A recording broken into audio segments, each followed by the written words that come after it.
Bacana. Ainda nessa questão dos vereadores, Merola, no ano passado foi aprovado aí o aumento de salário que elevou o ganho dos vereadores aí dos atuais 9.800 e alguma coisa para 12.500 reais para a próxima Próxima legislatura. legislatura. Tem que saber de entender isso aí. Bom, votaram em favor aí desse aumento o Ceará da Padaria, né, que inclusive foi uma surpresa, né, o vereador Luiz Carlos, também o César Romero Garrado, perdão, o pastor Claudenir, o Farley Aquino, o Adolfo Segurança, o Alexandre de Paula e também o Zezinho da Serpa. Bom, abrindo um parêntese aqui, na verdade, esse projeto foi apresentado pela presidência, ou na verdade pela mesa diretora da nossa Câmara Municipal, e ele trazia aí algumas regrinhas, entre aspas, sobre esse aumento, dizendo que o vereador ele poderia sim abrir mão de parte do seu salário ou até mesmo dos seus ganhos aí integrais ou respeitando um determinado limite. Na verdade, isso segundo o próprio Carlos Roberto Rosa, que é o presidente da Câmara atual, que apresentou esse projeto na Câmara, é para quê? Para que o vereador firme um compromisso público de que ele realmente estaria abrindo mão de seu salário e não utilizasse essa questão aí né, dessa renúncia salarial para uma questão puramente eleitoreira, na verdade. Gostaria que você dissesse pra gente como é que você vê essa situação, se isso vai impactar talvez aí nessas eleições agora que talvez possam acontecer no mês de outubro. Com certeza os candidatos novos, os candidatos que não estão lá, né, a turma que quer entrar na Câmara pela primeira vez, vai usar isso como argumento para pedir a renovação. Né? Eu escrevi inclusive um artigo a respeito disso, onde eu me posicionei da seguinte forma: qual era a justificativa desse aumento, levando-se em consideração os aumentos de salário mínimo, de servidores, de funcionários e assim por diante. Não vi essa justificativa. Ponto. Mas faça aqui uma ressalva. Tem gente que vira e fala, mas basta que o vereador ganhe R$ 1.000 por mês. Basta que o vereador ganhe um salário mínimo. Basta que o político ganhe não sei o quê. Eu acho que o candidato eleito, quer seja vereador, o prefeito, o vice-prefeito, o deputado federal e assim por diante, como outros cargos públicos, como por exemplo de juiz, de promotor, de delegado de polícia, de oficial da polícia, de policial militar e tal, tem que ser bem remunerado, não exorbitante, mas ser bem remunerado, remunerado com dignidade, para evitar a corrupção. A desculpa da corrupção. Igual, por exemplo, tem agora a discussão do filho do Bolsonaro em relação à rachadinha. O deputado já ganha muito bem, não precisava disso. Mas tem mais sede, parece. É que isso é verdade, eu não sei. Estou dizendo que é verdade. Né? Mas há esses comentários. Acho, então, que, por um lado, deve ter uma remuneração digna, mas tem que ser uma remuneração condizente com a realidade da cidade. Com a realidade aqui da cidade de Araxá. Você julga R$ 12.500 um salário alto, talvez, para um vereador, levando-se em consideração a atual conjuntura financeira do município? Ou econômica do município? O município de Araxá é rico. Aí se você pegar, então, que tem o regramento do repasse obrigatório da prefeitura para a Câmara Municipal de Araxá, tá? Em termos de percentual, não me recordo de cabeça, e esse percentual vai ser gasto de uma forma ou outra, ou então vai ser devolvido. Como agora foi divulgado pela Câmara que ela devolveu o dinheiro que ela não gastou e tal, e assim por diante. Como o município de Araxá é rico, se os vereadores se dedicassem, não estou dizendo que não dedicam, mas se dedicar, se tiver um trabalho bem feito, um trabalho bacana, um trabalho constante, um trabalho de fiscalização do executivo interessante, um trabalho de elaboração de leis interessante, acho que é bom, acho que é um salário bom. Aliás, bom não, acho que é um salário ótimo, excelente, excelente. Então isso vai variar muito de caso a caso. A mesma coisa de funcionário público, ou de um funcionário qualquer. Tem funcionário que faz jus ao seu salário e mereceria ganhar até muito mais. Por outro lado, tem funcionário que não faz jus nem aquilo que ele já está ganhando. Agora a gente precisa entender o seguinte também: ser vereador, ser prefeito, ser vice-prefeito, ser deputado, não é profissão. O ganha-pão não pode ser aquilo lá, não. O ganha-pão não pode ser aquilo lá. O ganha-pão tem que ser a profissão que o cidadão tem. Né? Então, a gente tem que pesar isso tudo, porque é uma situação muito complexa. É muito complexo. Você simplesmente jogar a pedra e falar assim, não, eles estão ganhando muito e tal. Será que estão? Será que não estão? Dentro do caso concreto. É isso que eu estou dizendo. Mas faço essas ressalvas para ficar bem claro. Ser vereador não pode ser profissão, ser político não pode ser profissão. Seu ganha-pão não pode sair dali. Ali, se você recebe alguma coisa, é em complemento ao seu trabalho que você está dedicando ali. Tá? Acho que esse reajuste, particularmente, não tinha motivo de ser considerando os outros, quer dizer, a cadeia, vamos dizer, de reajuste do servidor público municipal, por exemplo, que eu não vi nenhum reajuste desse patamar. Tá? E o que a gente espera é que, se teve o reajuste, que pelo menos se faça jus a ele. Mostrando serviço, e mostrando serviço mesmo, mostrando disposição de trabalhar. É o que a comunidade espera no final das contas. Tá certo. Robson Merola de Campos falando aqui para a nossa UAI TV, União, Atividade e Informação. Daqui a pouco a gente continua o nosso bate-papo. Merola, deixa eu mandar um abraço aqui para Morena Índia Araxá, moda feminina, que traz para você, mulher aqui da nossa comunidade, tudo que há de mais moderno em confecções para você andar na moda aqui pela cidade, tá bom? Morena Índia fica ali na Calimério Guimarães, 756 no centro, telefone 99103 4673. Abraçando aqui também Moça Bonita Make. Moça Bonita Make especializada em maquiagem, em beleza feminina também. Na verdade, tudo uma dobradinha aí. Você passa na Morena Índia, compra aquela roupa bonitona, tá bom? E depois já passa na Moça Bonita Make e dá aquele trato no visual também com a maquiagem da nossa amiga Daniela Aparecida. Moça Bonita Make fica ali na rua Tianica 336, na Vila São Pedro. Telefone 99839 2188. Bom, vamos voltar aqui ao nosso assunto. Robson Merola de Campos está participando aqui com a gente na nossa UAI TV, União, Atividade e Informação. É a sua nova voz, o seu novo portal de voz aqui na nossa comunidade. Merola, ainda falando de política, uma possível dobradinha entre Robson Magela e Mauro Chaves já circula aí pelos bastidores desde o ano passado. Na verdade, levando-se em consideração que no último pleito eleitoral, o Robson Magela, é semelhante, né? Robson Magela foi o vereador mais votado da nossa cidade. E levando-se em consideração também os resultados, né? Os percentuais eleitorais de Mauro da Silveira Chaves também nas últimas eleições, que inclusive disputou aí a cadeira de prefeito de Araxá. Você acredita que essa união dessas duas forças políticas pode mudar o rumo das eleições aqui na nossa cidade? Depende. E aí eu digo que depende de quê? Depende de como eles vão se apresentar. Porque até o momento, por exemplo, nós sabemos, o Xará, que na verdade é o Rubens. É o Rubens, né? É o Rubens, né? Eu brinco com ele, né? Curiosamente, ele foi eleito na eleição dia 2 ou 3, se eu não me engano. A minha mãe faleceu no dia 4 de outubro. Eu no velório da minha mãe, N pessoas chegando para mim me dando os parabéns pela minha eleição na Câmara Municipal.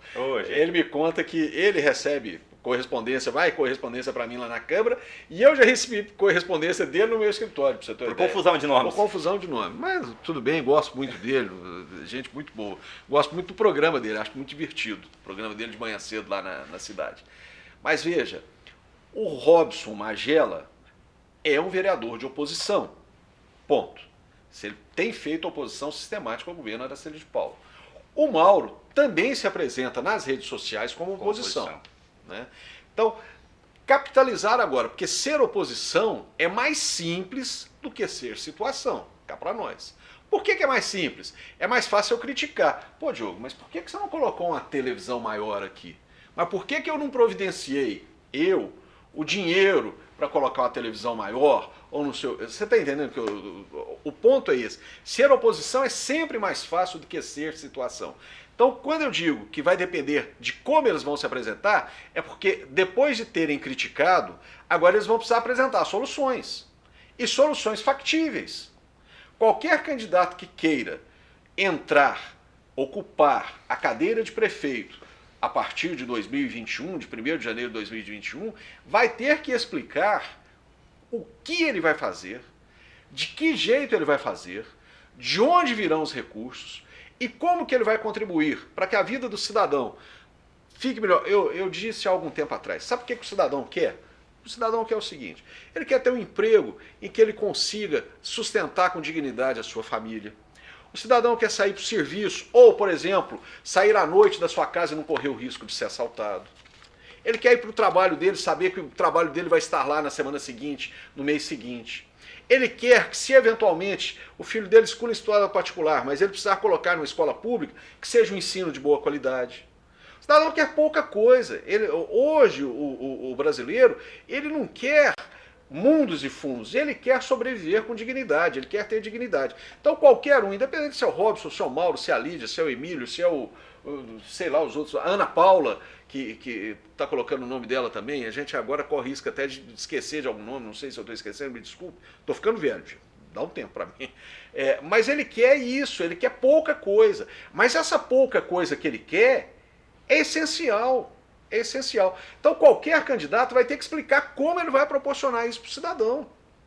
Então se é o Mauro, se é o Robson, se é qualquer outro, vai ter que explicar isso e ser convincente. Porque depois que inventaram esse negócio aqui, ó, rede social, né? Rede social, vem muita bobagem na tal da rede social. Vem muita fake news. O Eduardo aqui, a gente estava conversando antes de começar o programa a respeito do ministro da Justiça, ele deu a informação, eu falei, peraí, deixa eu dar uma olhada aqui. Lembra? Pois é, porque é tanta bobagem que a gente vê por aí que a gente tem que filtrar. Mas isso aqui, ó, trouxe uma vantagem fantástica. Olha aqui, o ITV. Você faz um programa de jornalismo bacana, bem feito, vai ter o seu espaço, vai conseguir ter a sua audiência, vai sobreviver com isso. Através de quê? Onde que você vai colocar isso? Rede social. Então, esse uso da rede social, esse convencimento que as pessoas vão ter que ter a partir de agora, os candidatos vão ter que ter, é que vai ser o divisor de água das eleições daqui para frente.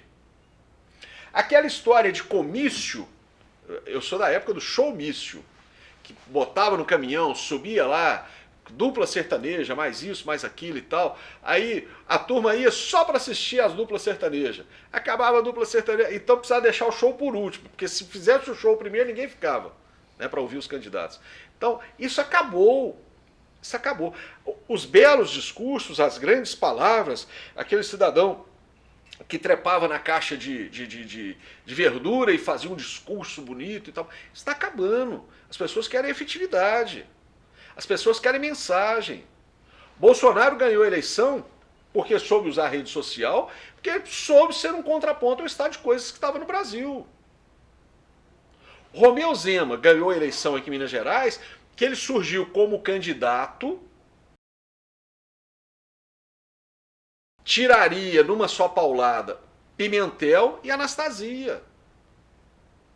Eu costumo dizer que nem a mãe do Romeu sonhava com esse resultado eleitoral. Não vamos dizer o candidato, vamos dizer a mãe, né? Porque a mãe sonha mais que a gente mesmo. Nem ela. Mas ele soube capitalizar isso. Ele soube capitalizar isso. Então, essa eleição agora, que seja agora no final de 2020, ou que seja depois, qualquer eleição que seja, os candidatos vão ter que saber explicar e explicar muito bem. Porque as pessoas estão muito atentas, Diogo. Fala uma bobagem numa rede social para você ver. Fala uma besteira. O que a gente tem visto disso agora, as entrevistas, por exemplo, do Sérgio Moro, anteriores, ele está numa calça justa tremenda. Como o Bolsonaro fica de vez em quando, justamente porque rede social.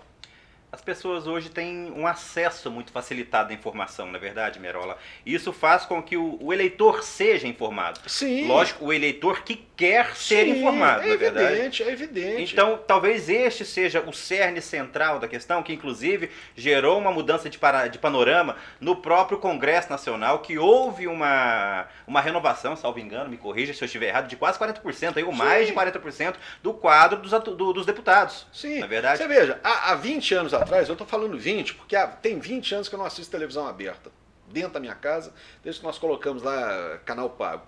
Mas há 20 anos, 10 anos, 15 anos atrás, você tinha ali os telejornais que faziam e aconteciam. A Rede Globo colocou o Collor e tirou o Collor. Fernando Collor de Mello. Isso aí é evidente, é claro. Só não enxerga isso quem não quer. A Globo agora está fazendo de tudo para derrubar o Bolsonaro e não está dando conta. Por quê? Porque as pessoas não buscam mais a informação só dentro dos telejornais. Hoje você tem, por exemplo, agora acabou de chegar a CNN aqui no Brasil, que é uma outra rede gigantesca de jornalismo mundial. Você tem N na palma da mão N noticiários. E as pessoas hoje, claro que é o que você falou, né, Diogo? Quem quer se informar hoje consegue. Quem quer se informar consegue. Então o tal do São Google, gente, que é fantástico. São Google é um negócio fantástico, porque você checa a informação na ponta do dedo. Entendeu? E as pessoas muitas vezes negligenciam essa informação. Você quer ver uma coisa? Vamos dar um exemplo? Máscara. Máscara do tal da pandemia do Covid-19. Tá todo mundo falando, tem que usar máscara. Araxá, inclusive, agora é obrigatório, não é? É obrigatório. Obrigatório. Você já está usando máscara na rua? Confesso que ainda não, viu? Ainda não. Vai usar? Com certeza. Tudo bem. Você vai usar a N95, que é aquela específica. Agora mudou, hein, gente? Aqui, ó. Eu que estou entrevistando ele agora, ó. Mudou. Você vai usar a N95, que é aquela específica, ou vai usar a caseira mesmo de pano? Eu não tenho conhecimento a respeito de regras que permeiam essa questão. Eu comprei uma na farmácia, a pessoa que me vendeu me diz que realmente essa farmácia, essa máscara é apropriada, eu estou usando ela, mas em termos de nomenclatura eu confesso para você que eu sou alienado. E ela é de tecido? Ela é tecido. Ela é tecido? Tecido. Tá. Se for de tecido, você sabia que você tem que lavar ela e trocar com constância? Tá. De quanto em quanto tempo? 2 em 2 horas? 2 em 2 horas. Será que o pessoal vai fazer isso? Cá pra nós? Acho pouco difícil. Ô, gente, fala sério. Eduardo, fala sério comigo. O povo vai fazer isso, Eduardo? Que isso? Vai ser um tal de empréstimo. Eu já ouvi, inclusive, um comentário. Aqui, ó, te empresto minha máscara pra você entrar ali. Coisa que não existe. Isso é pra inglês ver. Me desculpe, mas isso é pra inglês ver. Pra inglês ver. Vamos combinar uma coisa? Eu não tuço em cima de você, você não espirra em cima de mim. Se a gente se apertar as mãos, a gente desinfeta a mão depois. Você entendeu? E vamos tocar a vida. Bem mais fácil de resolver. Não vamos ter tanto histerismo assim, porque esse histerismo é desnecessário. E aí a gente entra nos números de Minas Gerais com os números de São Paulo. E a gente tem visto denúncias horrorosas. Horrorosas. De gente fabricando atestado de óbito, de gente exagerando em número. Eu vi uma entrevista não, um pronunciamento daquele prefeito de São Paulo, Bruno Covas, que comprou 30 e tantos mil caixões. Vocês viram isso? Eu vi, se eu não tivesse visto, eu não tinha acreditado. Eu sei de uma cidade... Posso? Por favor, melhor. Uma cidade vizinha de Araxá, uma cidade maior, não tão vizinha assim, dono da funerária, revoltadíssimo. Não sei se isso é piada ou se é fato. Quem me contou como fato. Que ele comprou 2 carretas de caixão e não morria ninguém nessa porcaria desse Covid-19. Brasileiro tem dessas coisas. Álcool gel. Quando começou o negócio, desapareceu o álcool gel. Desapareceu. Não acharam. Eu comprei um tubinho de álcool gel assim, ó, desse tamaninho, gente, ó. Desse tamaninho. Por R$7 numa farmácia de rede aqui em Araxá. Por R$7. Quando teve aquele atentado na boate, lá em Paris, tá? Na mesma data teve uma tragédia, se eu não me engano, de Mariana, aqui no Brasil. Foi mais ou menos na mesma época. Não foi mais ou menos ali na mesma época? Eu estava em Brasília assistindo o noticiário, e lá em Paris, os motoristas de táxi e os motoristas de aplicativo começaram a transportar as pessoas de graça. De graça para suas casas, porque a polícia pediu para sair todo mundo da rua para facilitar o trabalho de localizar e prender os terroristas. Aqui no Brasil, infelizmente, as pessoas querem ganhar com a tragédia, colocando os preços lá em cima. Isso é lamentável, gente. Recebi um post agora há pouco tempo atrás de uma moça se identificando como funcionária da Caixa Federal, não sei se era realmente, dizendo a quantidade de gente que se inscreveu no tal do auxílio emergencial. Do auxílio emergencial e que não tinha direito. Mas sei, por exemplo, do caso daquele rapaz de Caratinga, que isso foi documentado, que fez um churrasco, o cara foi bandido a vida inteira, meliante, condenado, saiu da cadeia, foi lá, pegou o dinheiro, contou prosa, né, na rede social, e depois foi preso porque teve uma outra condenação, porque estava fazendo um churrasco com dinheiro. De gente que estava passando fome, pô. Peraí, vamos ter responsabilidade nessa hora. Auxílio emergencial para quem está passando fome. E tem gente passando fome. Aqui em Araxá. A gente não precisa ir longe, não. Né? Aqui em Araxá tem gente que está passando necessidade. O cara tem. O brasileiro não é um primor de planejamento. Nós sabemos disso. O brasileiro ele não planeja o futuro financeiro dele. Às vezes até por contingência. Tem gente que não trabalha de manhã para pagar a janta, não. É para pagar a comida que comeu a semana passada. Então, para essa turma, os R$ 600 seria muito bom. E tem gente se aproveitando disso, pelo amor de Deus. Eu já atendi, não agora no meu escritório, mas em épocas anteriores, gente querendo conseguir aquele troço da casa própria. Minha Casa Minha Vida. Mas tem um faixa um 2,5. um desconto pro cara e tal. Eu não esqueci como é que era o nome. O cara me pergunta, o que eu faço para conseguir isso? Porque eu não me enquadro. Eu virei, você não se enquadra, você não tem direito. É muito simples.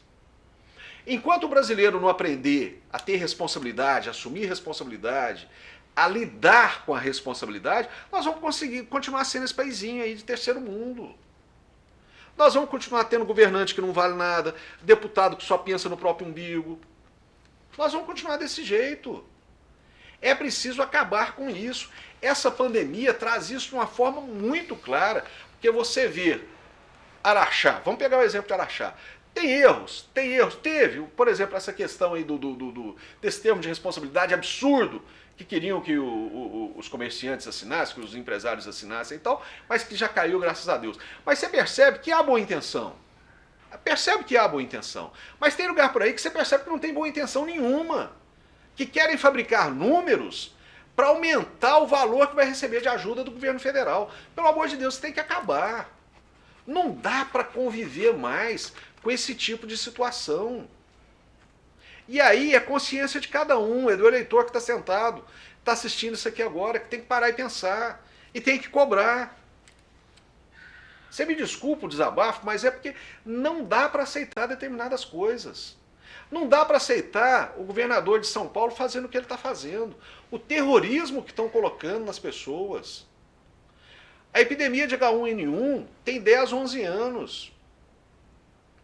Ela era muito mais letal do que essa agora. Ah, mas o doutor Robson está falando que não é letal. Não, eu estou falando que aquela era mais letal. E nem por isso o mundo parou. Aí alguém vira e fala assim, desculpa, o vírus chinês. Que absurdo, não pode falar o vírus chinês, que isso é antissemitismo, que isso é discriminação. Porcaria nenhuma, o vírus veio de lá mesmo. E, inclusive a China, o governo chinês, que é comunista, atrapalhou o mundo inteiro, porque não divulgou a tempo e modo o vírus. Porque no primeiro momento falou, esse vírus vocês podem ficar tranquilos, não passa de humano para humano. Passa, está provado. O médico chinês que alertou isso para o mundo morreu. Misteriosamente. Né? Dizem que de Covid-19. Como é que a gente vai saber? Quando eu ouço eles fazerem comparações dos números do Brasil com os números da China, eu dou gargalhada. O Brasil é uma democracia. A China é um país ditatorial, fechado. Peraí. Então tem algumas coisas. Por que ninguém, até agora, começou a fazer comparações? Eu estou te perguntando isso, Diogo. Presta atenção. Comparações do que o vírus, o desempenho, entre aspas, do vírus nos países de clima frio com os países de clima tropical. Pega, por exemplo, Estados Unidos com o Brasil. O primeiro caso nos Estados Unidos, o primeiro óbito, é um dia antes do Brasil. Olha quanta gente já morreu nos Estados Unidos, quanta gente já morreu no Brasil. Olha o número de contaminados lá, o número de contaminados aqui. Quando começou a pandemia, o que foi dito é o seguinte, precisamos do isolamento social para preparar o sistema de saúde. Porque se houver um colapso do sistema de saúde, vai morrer muita gente, inclusive gente que não vai morrer de Covid-19, vai morrer de outras doenças, porque não vai ter médico nem... Tá bom, e aí, o que nós já nos preparamos? Nós já chegamos no ponto da preparação ou não? Porque, enquanto, por exemplo, estava o Mandetta, a gente só via a data ser levada para frente. Só para frente. Nunca se tinha uma data. Agora entrou esse TAS, que inclusive estava no Amazonas hoje, não sei se já voltou para Brasília. Quer saber isso? Nós sabemos, por exemplo, que eu vi o número de hoje, que Minas Gerais estava, parece que com coisa de 5% dos leitos de UTI ocupados. Minas Gerais.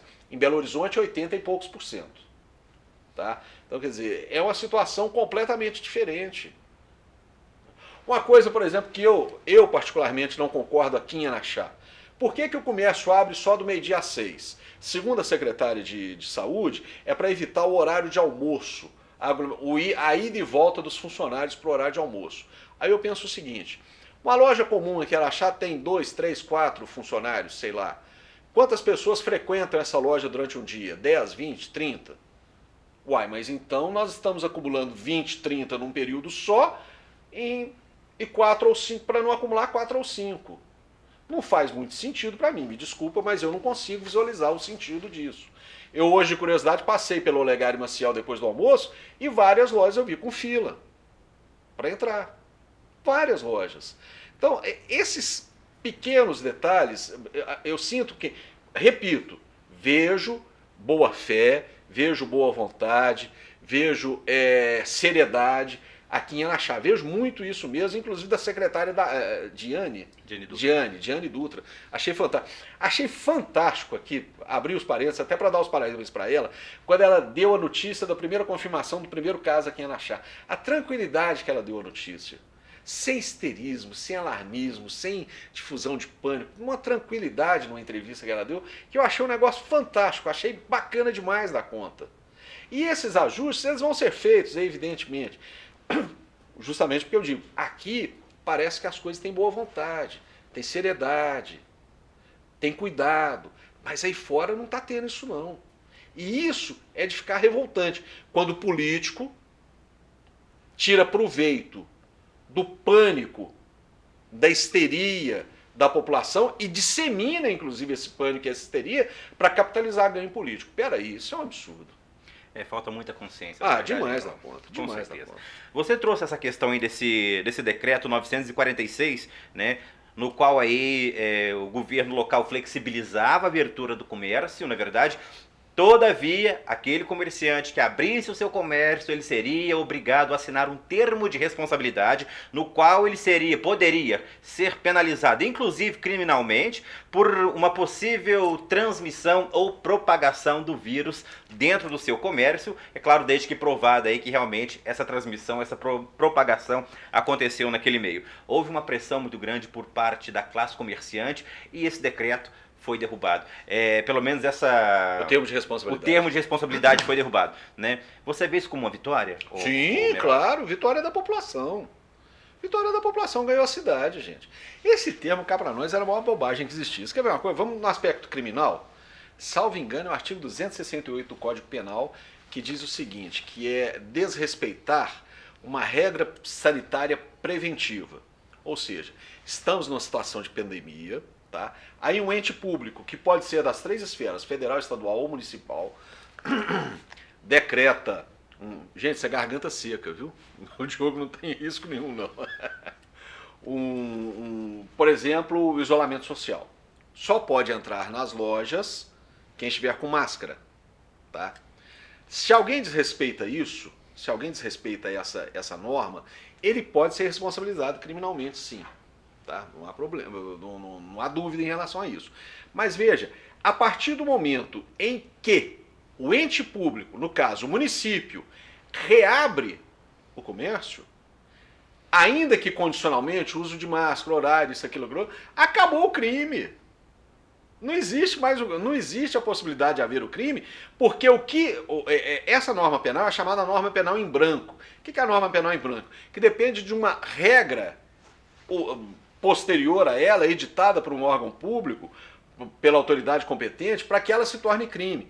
Ali, no caso, então, o que seria isso? Seria justamente a restrição ao comércio. Se o ente público fala assim, não, o comércio está liberado, acabou o crime. Então, tentar julgar isso nas costas do comerciante, daquela forma, aí sim, esse ponto foi alarmista. Esse ponto foi o que eu escrevi, inclusive, nas redes sociais. É a síndrome de Pilatos. Eu lavo as mãos e jogo a responsabilidade para as suas costas. Caiu até rapidamente, foi de um dia para o outro e tal, porque não fazia o menor sentido aquele negócio. Maravilha. O Merola, falando aqui a nível de governo federal, vamos falar um pouquinho dessa troca de ministros que houve aí nesses últimos dias no governo do Bolsonaro. Sai Luiz Henrique Mandetta da Saúde e entra o Nelson Teich. Sai Sérgio Moro, ministro da Justiça, e entra o André Mendonça. E entrou também recentemente, né, o Rolando Souza como diretor-geral da Polícia Federal. Como é que você vê essa mudança de ministros, esse troca-troca de ministros? O Mandetta foi demitido, o Moro pediu demissão, né? Você vê talvez um possível desgaste aí da imagem do Bolsonaro diante dos seus próprios ministros, das pessoas que administram o país junto com ele? Em primeiro lugar é o seguinte, trocar ministro é coisa normal. Trocar secretário municipal, trocar secretário de Estado, não vejo problema nenhum nisso. Agora vamos por partes. Mandetta, por que o Mandetta saiu? O Mandetta saiu porque ele parou de ser ministro da Saúde, passou a ser candidato à presidência da República com o governo do Mato Grosso do Sul. Ficou muito evidente isso. Ele gostou de aparecer na televisão. O Mandetta, e aí é um negócio, Diogo, que me deixa profundamente intrigado. Se o Mandetta tivesse feito o trabalho dele como ministro, e um trabalho brilhante, ele seria com certeza vitorioso para qualquer governo estadual que ele quisesse. Para presidente da República, ele teria que enfrentar alguns pesos pesados. Mas o governo do Estado, ele com certeza teria plenas condições de ser vitorioso, ou para um Senado, ou para um deputado federal, alguma coisa. Mas ele esqueceu. Ele resolveu que aquelas entrevistas coletivas da parte da tarde, aquilo ele estava achando delicioso, aquele negócio. A verdade é essa. Né? Ele foi pelo lado tradicional do tempo de exposição, achando que isso garante voto. Não é mais isso que garante voto agora. A postura é outra, os tempos são outros. Então o Mandetta caiu por causa disso. O Nelson Teich entrou e a gente tem que ver para onde que ele vai conduzir a coisa. Né? Muita gente fala, vai tirar o Mandetta e vai acabar o isolamento social. O Mandetta saiu já tem 15 dias, o isolamento social está aí do mesmo jeito. Né? Você vê como é que o pessoal é alarmista. Bom, o Moro é uma grande incógnita. Hoje, inclusive, eu li um artigo publicado pelo Dr. Renato Zuppo, o juiz aqui da comarca de Araxá, analisando essa questão da saída dele. E li N outros artigos, li muita coisa, vi muita entrevista a respeito desse assunto. O Moro, enquanto juiz, estava acostumado a quê? Tomar decisões e não rever as decisões dele. Se o juiz erra, quem corrige a decisão do juiz é a instância superior, no caso do Moro, o TRF. Tá? Quando ele assume o ministério e ele acredita que daria as cartas ali dentro, ele esqueceu que ele era, na verdade, subordinado do presidente. O Moro ficou numa situação complicadíssima, complicadíssima. Por quê? Ele sai dando aquela entrevista coletiva, que na verdade era para ser uma entrevista, mas foi só uma declaração dele, um pronunciamento dele na frente das câmeras, acusa o presidente de interferência política. Mas peraí, por que interferência política se o presidente da República é quem, por lei, nomeia o diretor da Polícia Federal? Ele teria que ter trazido mais alguma coisa ali, ele não trouxe.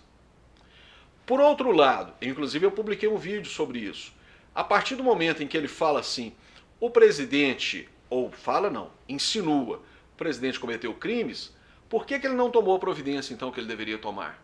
Por que ele preferiu o holofote? Por que ele preferiu as câmeras? Porque ele queria capitalizar um ganho político também, pelo menos uma leitura que a gente faz. Tá?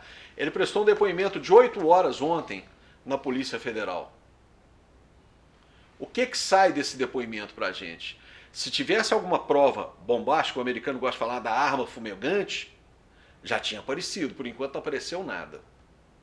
Por enquanto. Estou dizendo então que o Bolsonaro não quer proteger os filhos de alguma possível investigação? Não estou dizendo isso. Inclusive já critiquei ele nesse sentido. Volto a dizer, o Bolsonaro precisa ser mais presidente e menos pai. Mas a forma como o Moro saiu atrapalhou e muito. E não foi o governo do Bolsonaro, foi o país.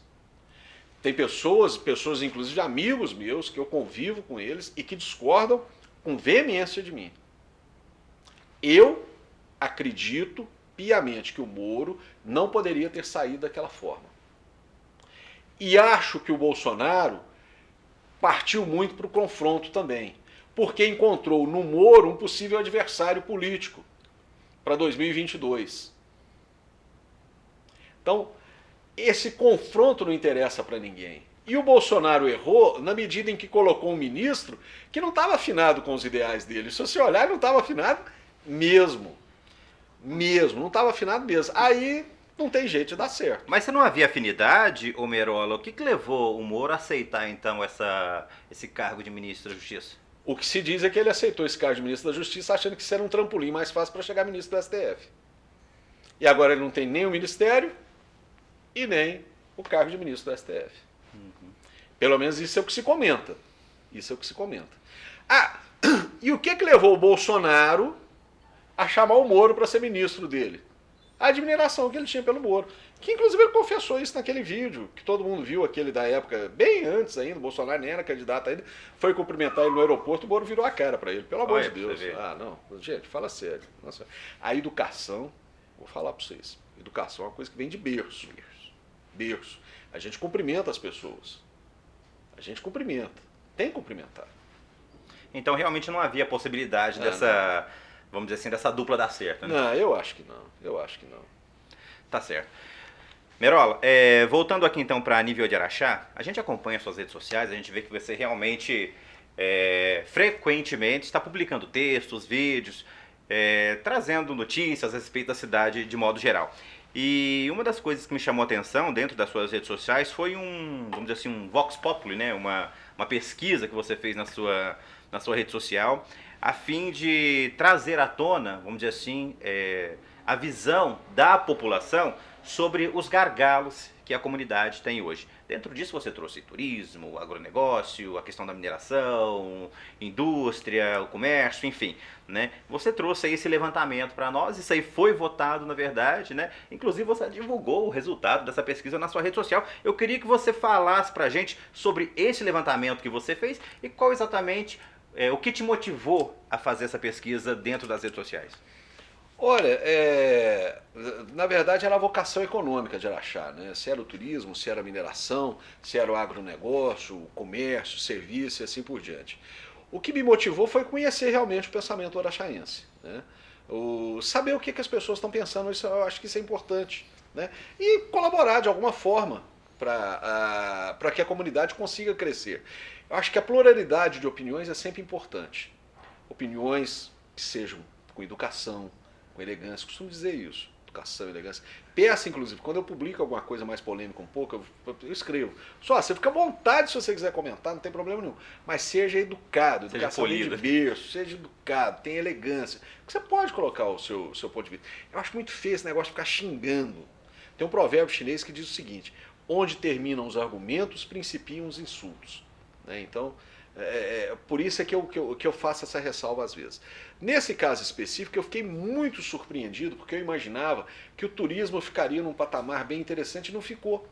Salvo engano, foi até a mineração que ficou em primeiro lugar, não estou tentando aqui puxar pela memória.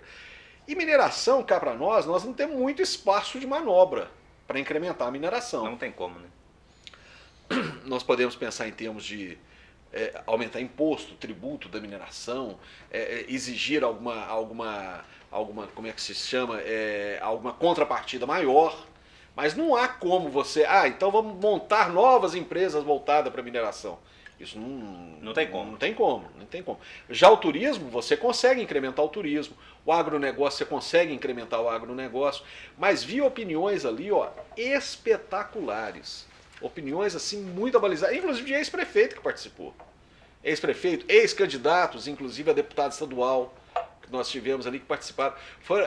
Eu lembro que quando eu, inclusive, divulguei na Rádio Cidade o resultado, fui convidado pelo seu Enio Braga.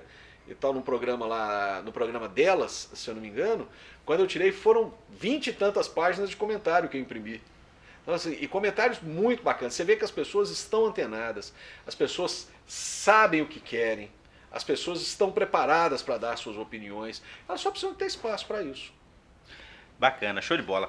Merola, falando aqui ainda de eleições 2020, comentamos, né, sobre Robson Magela e também sobre Mauro da Silveira Chaves. Agora temos outros nomes que inclusive nós já citamos aqui. Temos aí Emílio Neumann, temos Ana Paula Machado, PT a gente não sabe se vai lançar o Daniel Rosa, e Antônio Leonardo ainda é uma incógnita, né? Algum tempo atrás, aí até inclusive um jornalista aqui de Araxá, me permita trazer o nome dele, o Lavín Drummond, publicou no seu historial uma lista com 16 possíveis candidatos a prefeito de Araxá, né? Então, quer dizer, para uma cidade de 100 mil habitantes, 110 mil habitantes, 16 possíveis candidatos é um número, vamos dizer assim, exorbitante. É muito, né? cacique para pouco índio. Né? Exatamente, é muito cacique para pouco índio. Lógico, já temos alguns nomes confirmados, alguns que estão realmente na mídia. Emílio Neumann, por exemplo, já confirmou a sua pré-candidatura. Não me recordo agora o nome do vice dele. Né? Mas eu queria saber como é que você analisa esse panorama de tantos possíveis pré-candidatos ou tantas pessoas desejando a cadeira de prefeito da cidade de Araxá. Araxá tem um orçamento fantástico, né? Mais de 500 milhões de reais nesse Mais de 500 milhões de reais, ou seja, mais de 1 milhão e tantos mil reais por dia para se gastar. Mas é uma cidade com desafios também imensos. Imensos. Não é pouca coisa. Administrar uma cidade complexa como é a cidade de Araxá não é fácil. Nós temos um município muito pequeno. Aí nessa questão entra a questão do agronegócio, que é vamos dizer assim, a menina dos olhos hoje da economia, mas que aqui nós temos uma dificuldade por ser um município pequeno. Né? Nós temos a questão do turismo, que precisa ser incrementado. Nós temos a questão da mineração, que traz o impacto ambiental, mas que é necessária. Né? Esses nomes que estão sendo colocados aí, todos têm o seu peso, todos têm a sua história. E o que vai ser decisivo? A avaliação que eu faço. Um número maior de candidatos beneficia o eventual candidato do prefeito. Se o prefeito Araceli de Paula resolver lançar um candidato ou apoiar um candidato. Muitos candidatos, vamos dizer assim, o normal, o comum, o cotidiano, é que o candidato da situação seja beneficiado. Por outro lado, nós temos um prefeito com esse nível de desgaste muito grande. Até pela própria trajetória dele. São mais de 40 anos de vida pública, gente. Isso não é brincadeira. Isso não é brincadeira. Isso é muita vida pública. É muita história. Então, esse desgaste é natural. Esse desgaste é natural. Acho que hoje, no momento atual, as pessoas estão muito pouco preocupadas com as eleições. Elas estão mais preocupadas em sobreviver, tanto em sobreviver à pandemia, quanto em sobreviver com a comida na panela. Né? Acho que as coisas vão começar a esquentar mais nas vésperas da eleição, das convenções, já ali no mês de julho. Inclusive, acredito, peço a Deus que já esteja mais normalizada essa questão da pandemia. Né? Agora, volto a insistir, candidato a prefeito, candidato a vereador, o que quer que seja, vai ter que saber se comunicar muito bem com o eleitorado, levar propostas concretas e explicar de forma convincente o que vai fazer, como vai fazer, de onde vai tirar os recursos e por que ele é a melhor opção. Se ele não conseguir fazer isso, se desincumbir dessas tarefas, zero chance. Ele não vai conseguir ganhar a eleição. A eleição desse ano, ela vai ter um fator bem diferenciado, já demonstrou na eleição do ano passado, na eleição passada, a eleição presidencial para governadores e tal, que é do uso de redes sociais. Agora vai ser mais ainda, vai ser incrementado mais ainda. Né? Então os candidatos vão ter que estar muito atentos nesse sentido. Suas colocações finais, Robson Merola. Mas quero agradecer, achei muito bacana ter estado aqui com vocês, é fantástico, acho que essa iniciativa tem que ir para frente, tá? Porque é mais um canal de comunicação da cidade para a cidade e eventualmente para a região toda, por que não? Porque você coloca na internet. Então isso, quem está lá no Japão, nos Estados Unidos, Canadá, qualquer lugar do mundo vai poder assistir. Né? Então se fizer um trabalho bacana, sério, de boa qualidade, imparcial, jornalismo competente, vai dar certo. Quando você me convidou, você me disse assim, a gente de vez em quando discorda de opiniões e tal, inclusive no Facebook já discordamos sim. Sim, lógico. Mas qual que é o problema? Democracia é isso. Democracia é isso. Democracia é isso. Eu não sou o dono da verdade, você não é o dono da verdade. Eu eventualmente posso dar uma opinião aqui, estar equivocado e voltar atrás amanhã. E vice-versa. Mas dentro do nosso espírito nós queremos o quê? Nós queremos somar, nós queremos agregar, nós queremos trazer um algo a mais. Então isso é fantástico. Vou torcer muito para que esse programa dê certo, para que seja um sucesso, que seja mais um canal de comunicação. Muito obrigado pela participação, Merola. Falou então pra gente aqui na nossa UAI-TV, União, Atividade e Informação, Robson Merola de Campos, fazendo uma análise desse panorama todo que nós estamos vivendo, tanto politicamente, economicamente, em termos de saúde pública, não só em Araxá, mas também Minas Gerais e também a nível Brasil. Eu vou ficando por aqui, a você eu deixo o meu carinho, o meu abraço e aguardo você no nosso próximo programa. Fiquem com Deus e até a próxima, se Deus quiser.